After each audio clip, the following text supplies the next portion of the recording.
Under tough questioning from the BBC's Andrew Neil, Sturgeon put on the spot over currency and NHS. The Herald, November 26. Nicola Sturgeon stumbled into making ever more outrageous claims, including that the EU would allow an independent Scotland to join the EU relatively quickly, without its own currency or meeting the usual sustainable deficit test.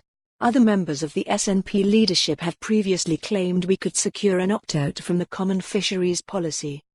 If the First Minister is confident we will get such special treatment from the EU, setting aside its usual terms of membership, will she get us a guarantee from Brussels on all of this before putting Scotland through another divisive referendum? Keith Howell, West Linton.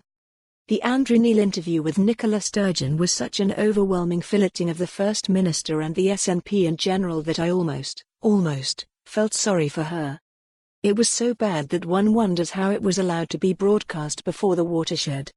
James Martin, Bearsden. Polarized reaction in traditional and social media to Nicola Sturgeon's interview by Andrew Neil show that she has become the Marmite politician her predecessor, Alex Salmond, was. In Holyrood and Westminster elections, this hasn't really become a huge issue for her since the SNP divides and rules so effectively. Independence largely defines how Scots vote, so it's beyond beneficial for Ms Sturgeon that the votes of those who oppose nationalist dogma are diluted between three pro-UK parties.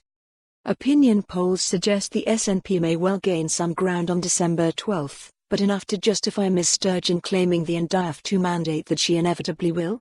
In the 2017 election, the SNP took 59% of seats with a 37% share of the vote. 63% of us voted against separation.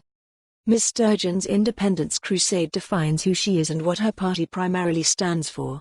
She used to say she'd only be serious about NDIF 2 if partitioning the UK consistently achieved 60% in opinion polls. A major opinion poll takes place on December 12. Is she about to see a huge surge in support to 60% on that date? We'll soon find out.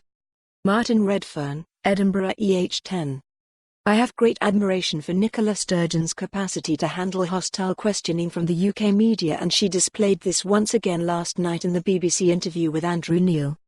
Ms Sturgeon said post-Brexit conditions and independence plans are difficult to discuss because we are in an election period and we don't yet know what a Brexit deal will look like.